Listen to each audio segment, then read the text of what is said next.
Have you ever wondered how an invisible God actually makes himself known? Well, welcome to this explainer of Dr. Robert A. Peterson's lecture.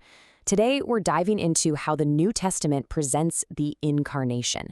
And we're not just looking at it as a historical event, but as the absolute, ultimate revelation of an invisible God. We're going to explore how biblical authors, specifically Paul and the writer of Hebrews, frame the arrival of the Son of God as this incredible prism that reveals the very attributes of the divine. To make sense of all this dense theology, we're going to break the lecture down into 5 main chunks. First, the invisible made visible. Second, revealing unprecedented love. Third, the justice of atonement. Fourth, wisdom to restore creation. And finally, power over death itself. Let's get right into it. All right, starting with section 1, the invisible made visible. Let's see how the book of Colossians builds our foundational understanding of the Incarnation. Right off the bat, Dr. Peterson highlights this absolutely crucial point. If you want to know what an invisible God looks like, you look directly into the face of the incarnate Son. Colossians 1:15 literally calls him the image of the invisible God. He acts as the visible, exact representation of the divine.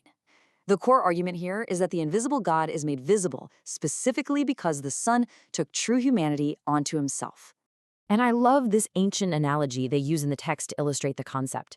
Think about the sun for a second. If you stare directly at it, you're going to go blind, right? Because of its sheer intensity, it's kind of invisible to our naked eyes. But just as a ray of light makes that blinding sun visible to us, the Son of God is the radiance that perfectly prolongs and reveals the Father into our human space. You don't see the sun itself, you see the rays that actually reach you. And that is exactly the function of the Incarnation. Okay, so now that we see how God is actually made visible, we're moving on to section 2, revealing unprecedented love. This is heavily detailed in Romans chapter 5. Dr. Peterson points out that this kind of love isn't just some abstract pie-in-the-sky concept. It practically assures believers in 3 distinct ways, which really brings this high theology right down to our everyday, personal human experience. According to Paul, believers are assured by the promises in God's Word, by the inner witness of the Spirit, and, this is key, by God working directly in their lives. Now, this is where it gets super counterintuitive. Notice how Paul's logic maps out this lived experience. Trusting God through suffering creates this step-by-step progression. When you respond rightly to suffering, it produces endurance. That endurance, over time, builds steady character. And that character ultimately culminates in unshakable hope. Essentially, seeing God work in our present visible lives is what breeds hope for the invisible future. But here's the kicker. The most objective foundation for this love isn't just our internal feelings or even our character development. Take a look at this highlight from Romans. Christ died for the ungodly. Dr. Peterson really emphasizes this. I mean, dying for a good person is rare enough, but dying for an enemy, there is no way around it. That is the ultimate revelation of divine love. Which brings us to a massive theological pivot in section 3, the justice of atonement. We are shifting gears from personal, sacrificial love to the cosmic scales of divine justice. You know, Dr. Peterson argues that the true biblical dilemma actually isn't how could a loving God condemn people. The real tension, the real head-scratcher, is this striking question.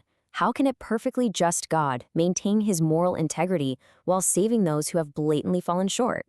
Because think about it, if God just winks at wrongdoing and ignores it, he completely ceases to be just.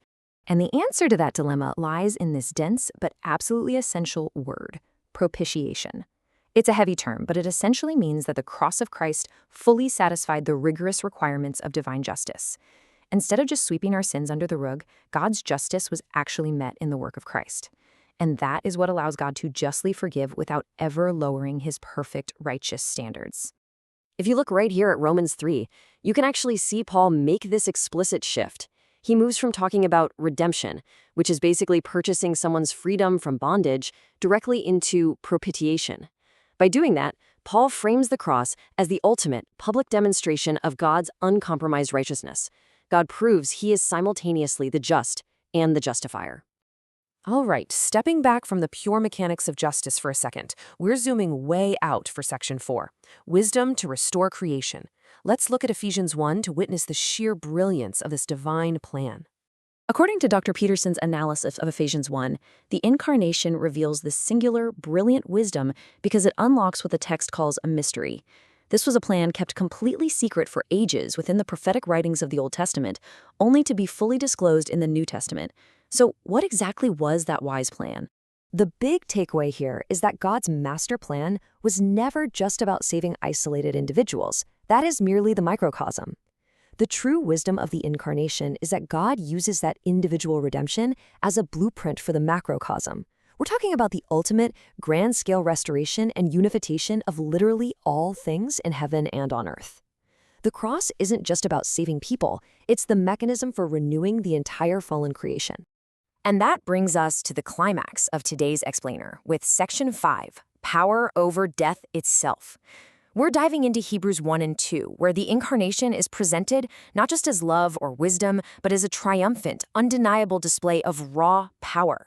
Hebrews chapter 1 starts by drawing this really sharp contrast. It goes out of its way to prove that this new revelation through the Son is vastly superior to the Old Testament messages. While the Old Covenant was delivered through intermediaries, angels or prophets, this new revelation is mediated directly by the Son himself. To really hammer home the ultimate authority of this revealer, Dr. Peterson zeroes in on the Greek word apostasis from Hebrews 1:3. It translates to essential nature or essence. Dr. Peterson brings up this incredible ancient analogy of making coins. Just as a die strikes a piece of metal, bam, leaving its exact permanent imprint. The Son isn't just a messenger. He bears the exact essential nature and being of God himself. He is the exact imprint of the divine nature. Now, check out this vigorous statement over in Hebrews 2. The eternal Son intentionally took on vulnerable human flesh and blood for a very specific strategic military objective. He didn't just become human to teach us some good morals or be a positive example. He became human specifically so that he could die. So why go through all that? Why did he need to die? Well, the lecture concludes that the Incarnation was a strategic move to experience death in order to achieve a twofold victory. First, to absolutely destroy the devil who holds the power of death. And second, to deliver humanity from the incapacitating lifelong slavery that comes from the fear of death and judgment. That is raw, unadulterated power right there. The power to vanquish humanity's absolute greatest enemy. As we wrap up this explainer, I really want to leave you with a thought to chew on. If this single event acts as a prism, revealing such a multifaceted, explosive view of the divine, bringing light to the invisible, love to the ungodly, justice to the condemned, wisdom to a broken universe, and sheer power over death itself, how does understanding these structural mechanics completely change the way you interact with these ancient texts today? Take that thought with you and keep exploring.